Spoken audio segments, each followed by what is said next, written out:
नमस्कार, मैं हूं तन्वी और अपने तमाम दर्शकों का करती हूं दिल से स्वागत आपके खुद के ही कार्यक्रम रियल बाजार में। दोस्तों, रियल बाजार एक ऐसा कार्यक्रम जिसमें हम आपको दिखाते हैं आपके सपनों के आशियाने से जुड़ी उन तमाम बातों को, जिसकी जानकारी लेने के बाद आपके रास्ते में किसी भी प्रकार की कोई समस्या, कोई दुविधा या कोई शिकायत ना आए, और अगर आए भी तो आप इन तमाम बातों से जानकारी लेकर तुरंत से तुरंत उसका निदान कर सके और अपने सपनों के आशियाने को हकीकत की धरातल पर उतार सके। दोस्तों, जैसा कि पिछले एपिसोड में मैंने आपसे कहा था कि इस एपिसोड में भी मैं कुछ ऐसी खास बातें लेकर आऊंगी आपके लिए जो जुड़ी होंगी बिल्डिंग बायलॉज से। जी हाँ दोस्तों, बिल्डिंग बायलॉज एक ऐसा विषय जिस पर बहुत सारी बातें अभी भी आपको जाननी शेष थी। तो चिंता किस बात की, हम आ गए हैं ना अपना ये नया नवेला एपिसोड लेकर, जिसमें होंगी बहुत सारी बातें बिल्डिंग बायलॉज के बारे में। बिहार बिल्डिंग बायलॉज 2014 को जारी हुए लगभग 1 महीने बीत चुके हैं। बावजूद इसके बायलॉज के तहत एक भी प्रोजेक्ट के लिए आवेदन नहीं दिए गए हैं। हालांकि 2 सालों तक बायलॉज पर रोक लगी थी और आशा की जा रही थी कि नए बायलॉज के आने से बिहार के रियल बाजार में तेजी आएगी, लेकिन ऐसा कुछ दिख नहीं रहा है। एकदम अभी भी वह संशय की स्थिति बनी हुई है। अब बायलॉज आ जाने से कोई नक्शा पास होना चालू नहीं हुआ है। अगर आप लोग तो भाई एक स्तंभ हैं समाज के, तो आप जरा नगर निगम जाके पूछें, पता करें कि बायलॉज आए हुए तो साहब 1 महीना करीब करीब हो गया, तो कुछ नक्शा पास किया है क्या इन्होंने? प्लानिंग रिपोर्ट देनी थी, वो प्लानिंग रिपोर्ट तक नहीं दे रहे हैं, और दे रहे हैं तो वो भी गलत दे रहे हैं। इनकी मंशा बिल्डिंग सैंक्शन करने की नहीं है और आज तक ये प्रक्रिया रुकी ही हुई है। सरकार ने समझा कि बायलॉज हमने ला दिया तो हमारा काम खत्म हो गया, उससे काम खत्म नहीं होता है। प्रक्रिया शुरू कराएं। और आप इस स्टेट के मुख्यमंत्री और सारे लोग बोल रहे हैं कि भाई हमारे यहाँ इंजीनियरिंग कॉलेज नहीं खुलता है, मेडिकल कॉलेज नहीं खुलता है, तो इंजीनियरिंग कॉलेज मेडिकल कॉलेज कैसे खुलेगा? उसका नक्शा कौन सैंक्शन करेगा? नया बायलॉज 2014 पूरे बिहार के लिए बनाया गया है, लेकिन इंफ्रास्ट्रक्चर के नहीं होने से रियल बाजार में तेजी की संभावना नहीं दिखती। जहां तक पटना की बात की जाए तो बिना मास्टर प्लान के नए बायलॉज को लागू करना संभव नहीं होगा। 10 दिसंबर 2012 से जब से बायलॉज 2007 पर रोक लगी थी, प्रॉपर्टी के बाजार में मानो ग्रहण सा लग गया था। निवेशक राज्य के बाहर प्रॉपर्टी में इन्वेस्ट करने लगे थे और मकान का सपना सजोए कई उपभोक्ता इंतजार कर रहे थे नए बायलॉज का। लेकिन नए बायलॉज के आने के बाद भी स्थिति पहले ही जैसी बनी हुई है। जब नक्शा ही अप्रूव नहीं होगा तो ना उसको बैंक लोन देगी, ना प्रोजेक्ट उसका अप्रूव होगा, तो खुलेगा कहां से? आप तो जो मूल एक काम है निगम का या सरकार का, उसी को आपने बंद करके रखा हुआ है 2 साल से, जो आज तक चालू नहीं हुआ। तो इन्वेस्टमेंट की बात क्या करेंगे? अब तो जो लोग बाहर की तो बात ही छोड़ दीजिए कि बाहर वाले इन्वेस्टर यहां आना चाह रहे हैं कि नहीं, अब तो यहां वाले लोग बाहर भाग रहे हैं। कब तक इंतजार करेगा कोई? 2-2 साल। आज हमने मान लीजिए कि 1.5 साल पहले जमीन खरीद ली, 50 करोड़ रुपया लगा दिया जमीन में, हम तो कुछ नहीं कर पा रहे हैं। क्या खेती करने के लिए लगाया था हमने 50 करोड़ रुपया? 2 साल से अगर हम बैठे रह गए तो कौन लगाएगा यहाँ? जानकारों के अनुसार बिहार बिल्डिंग बायलॉज 2014 में कई ऐसी खामियां हैं जिन्हें दूर किए बिना बिहार में रियल एस्टेट में आई मंदी को दूर नहीं किया जा सकता। तो दर्शकों, अभी अभी आपने देखी बिल्डिंग बायलॉज के बारे में कुछ ऐसी जानकारियां जिसे जानने के बाद आपने निश्चित तौर पे ये मान लिया होगा कि ना सिर्फ एक घर के निर्माण के लिए, ना सिर्फ एक भवन के निर्माण के लिए, बल्कि एक पूरे शहर को सुव्यवस्थित ढंग से बसाने के लिए कितना ज़रूरी है बिल्डिंग बायलॉज। बातें अभी बहुत सारी और भी हैं जो आपको जाननी ज़रूरी हैं बिल्डिंग बायलॉज के बारे में, लेकिन फिलहाल यहाँ रुकते हैं एक छोटे से ब्रेक के लिए। ब्रेक के बाद एक बार फिर से मेरे सभी दर्शकों का बहुत बहुत स्वागत रियल बाजार में। और दोस्तों, जैसा कि आपने जाना कि ब्रेक पर जाने से पहले हम बातें कर रहे थे बिल्डिंग बायलॉजी के बारे में, तो आपको एक बात बताते चले कि हमारे यहाँ जितने भी सुव्यवस्थित शहर हैं, कह सकते हैं पूरी तरह से प्लांट सिटी, वो सभी बिल्डिंग बायलॉज से बने हुए हैं। और जिन शहरों में इन बातों का ध्यान नहीं रखा गया है वो अब तक अव्यवस्थित है। और दुर्भाग्य से हमारा पटना भी इसी प्रकार के शहर की श्रेणी में आता है। लेकिन खुशी इस बात की है कि अब हमारे पटना में भी बिल्डिंग बायलॉज के तहत भवनों का निर्माण किया जाने लगा है। लिहाजा वो दिन दूर नहीं जब पटना में खूबसूरती के साथ इमारतों की एक ऐसी तस्वीर उभरेगी जिससे न सिर्फ हमारा शहर सुंदर होगा बल्कि भारत के अग्रणी शहरों में इसकी गिनती भी होगी। आइए दिखाते हैं कुछ ऐसी ही खास बातें बिल्डिंग बायलॉज के बारे में। 10 दिसंबर 2012 के पहले भी बिल्डिंग बायलॉज 2007 पास हुआ था, लेकिन बायलॉज में बहुत सी खामियों के कारण भवन निर्माण में इसकी धज्जियां उड़ती रहीं। जहां एक ओर बिल्डर्स अपने फायदे के लिए इन खामियों का फायदा उठाते रहे, वहीं दूसरी ओर आम लोगों ने भी बिल्डिंग नियमों का पालन करना उचित नहीं समझा। ऐसे में बिहार के बिल्डिंग निर्माण पर प्रतिकूल असर पड़ा। देखिए, ये गलती बायलॉज की नहीं है। बायलॉज में कोई त्रुटि नहीं थी और इस बात की भी कोई गारंटी नहीं है कि ये जो बायलॉज आया है तो वो अपार्टमेंट नहीं बनेंगे, जो इलीगल अपार्टमेंट है तो भी बनेंगे। ये है इन्फोर्समेंट ऑफ द बायलॉज। जो कमी है वो उसको सरकार या निगम की तरफ से कभी उस पर देखा नहीं गया। एक दिन में तो बिल्डिंग नहीं बन गई। आपने बिल्डिंग बनने कैसे दिया? अथॉरिटी तो सरकार के पास थी, निगम के पास थी कि आप चेक करें। अगर वो बायलॉज के डेविएशन से बिल्डिंग बन रही है, इलीगल बन रही है, तो इमीडिएट आप रोकें। तो ये तो कल भी होगा। बिल्डिंग बायलॉज 2014 के प्रावधानों के अनुसार 800 स्क्वायर मीटर यानी 6.5 कट्ठे से कम जमीन पर बहुमंजिल इमारत नहीं बनाई जा सकती। ऐसी स्थिति में पटना समेत भागलपुर, मुजफ्फरपुर जैसे शहरों में अपार्टमेंट व्यवसाय थम सकता है, क्योंकि इन शहरों में बड़ी बड़ी जमीनों की कमी है। मुख्य रूप से हम आपको बताएं कि उसमें एक बायलॉज में सबसे बड़ा जो क्लॉज लगा है वो है कि 800 स्क्वायर मीटर के प्लॉट से नीचे में सिर्फ G+3 बिल्डिंग के निर्माण की इजाज़त मिल रही है। 12 मीटर हाइट या G+3 बिल्डिंग। तो इस पर सवाल ये उठता है कि क्या ये स्टडी किया गया कि पटना में 800 स्क्वायर मीटर का मतलब हो गया 6.5 कट्ठा यहाँ के हिसाब से। तो 6.5 कट्ठा से नीचे के कितने प्लॉट्स हैं और 6.5 कट्ठे से ऊपर के कितने प्लॉट्स हैं? जब पटना की ये हालत है तो जो बी क्लास टाउन है पटना के अलावा भागलपुर, मुजफ्फरपुर, दरभंगा वगैरह, तो उसमें तो और भी स्थिति भयावह होगी। तो ये जो बायलॉज ला रहे हैं वो किसके लिए ला रहे हैं? शहर तो यही है। बायलॉज होता है वो एक साधन होता है, टूल होता है मास्टर प्लान को रेगुलेट करने का। तो जब शहर की जो स्थिति है, वस्तु स्थिति, यहाँ की भौगोलिक स्थिति, उसके हिसाब से उसको देखना चाहिए था। पहले के बायलॉज में बहुमंजिले इमारतों के लिए सड़क की चौड़ाई को ही आधार बनाया गया था, लेकिन नए बायलॉज में चौड़ाई के साथ साथ जमीन के आकार को भी आधार बनाया गया है। ऐसी स्थिति में बिल्डर्स को अपार्टमेंट के लिए जमीन मिलने में दिक्कतें आएंगी।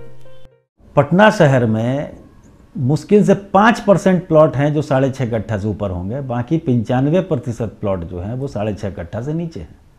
क्या सर्वे किया था बायलॉज लाने के? तो ये बता दें, अपना एक सर्वे का डाटा दे दें कि 6.5 कट्ठे से कम के कितने प्लॉट है पटना शहर में और ऊपर के कितने प्लॉट है पटना शहर में, तो भी सामने आ जाएगी स्थिति। नए बायलॉज में जमीन के आधार के कारण असमानता भी दिखने को मिलेगी।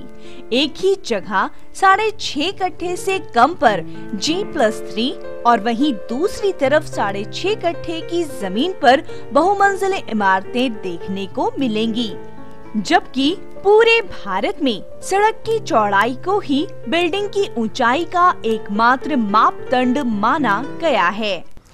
तो ये एक बड़ी गड़बड़ी है, जिसकी वजह से जो शहरी क्षेत्र जो अभी का है, जिसको हम ओल्ड एरिया कहेंगे, तो वहाँ कीमतें बढ़ेंगी और डिस्पैरिटी आएगी। डिस्पैरिटी कहने का मतलब है, जैसे मान लीजिए बोरिंग रोड क्षेत्र है, बोरिंग रोड में किसी एक आदमी का प्लॉट हो सकता है 6.5 कट्ठा से कम हो मुख्य सड़क पर, और दूसरा उसी के बगल में एक प्लॉट हो सकता है 6.5 कट्ठे से ऊपर का। तो उसको तो बनाने की इजाज़त मिलेगी 3 तल्ला बिल्डिंग, और दूसरा किसी भी हाइट की बिल्डिंग बना सकता है। ये जो छोटा प्लॉट है 6.5 कट्ठे से का, वो FAR भी पूरी अचीव नहीं कर पाएगा। हो सकता है 1.5 या 2 का FAR अचीव हो, और इनको FAR 2.5 से ऊपर भी मिल सकता है। तो क्या सरकार जो मिनिमम वैल्यू निर्धारित करती है, जो प्लॉट के रजिस्ट्रेशन के समय गवर्नमेंट एक वैल्यू लेती है, वो रोड के आधार पे लेती है, ना कि प्लॉट के आधार पे। तो क्या छोटे प्लॉट वाले से कम पैसा लिया जाएगा स्टाम्प ड्यूटी के तौर पे, या मिनिमम वैल्यू उसकी कम होगी? तो ऐसी स्थिति तो है नहीं। और जो भी बाइलॉज बना है वो नेशनल बिल्डिंग कोड से गाइड होके बना है, बनता रहा है, और हर शहर में बना है। नेशनल बिल्डिंग कोड की ही बातें उसमें मुख्य रूप से मानी जाती हैं। उसमें भी जो बिल्डिंग हाइट का निर्धारण है वो कहीं भी प्लॉट के साइज पर नहीं है। सीधा नियम है उसका कि किसी भी बिल्डिंग का हाइट 1.5 गुना हो सकता है उसके सामने की रोड की चौड़ाई, और सामने की जगह जो छोड़ी जा रही है उसको जोड़ के 1.5 गुना तक हाइट जा सकती है। ये एक सिंगल क्राइटेरिया है बिल्डिंग हाइट का। तो यहाँ पर सरकार ने बिल्डिंग प्लॉट साइज पर कहाँ से हाइट को फिक्स कर दिया, ये बात समझ से परे हो रही है, और इसका परिणाम बहुत गलत हो रहा है। पटना एक ऐसा शहर जिससे जितना विकसित होना चाहिए था उतना हो नहीं पाया है, जितना खूबसूरत होना चाहिए था उतना बन नहीं पाया है। एक ऐसा शहर जिसका रहा है एक गौरवशाली इतिहास, तो क्यों ना हम दे इसे एक सुंदर भविष्य, और इसे सुंदर भविष्य देने में काफ़ी बड़ी भूमिका निभा सकता है बिल्डिंग बायलॉज। जानिए आपने बिल्डिंग बायलॉज के बारे में कुछ खास बातें, और जाना ये भी कि किस प्रकार पटना में इसे शामिल करने की योजना है। बातें अभी और भी शेष हैं, बहुत कुछ ऐसी खास बातें हैं जो बिल्डिंग बायलॉज के बारे में आपकी जानकारियों को और बढ़ा देगी। लेकिन फिलहाल यहाँ हम रुकते हैं एक छोटे से ब्रेक के लिए। आप कहीं मत जाइए, जुड़े रहिए हमारे साथ और देखते रहिए रियल बाजार।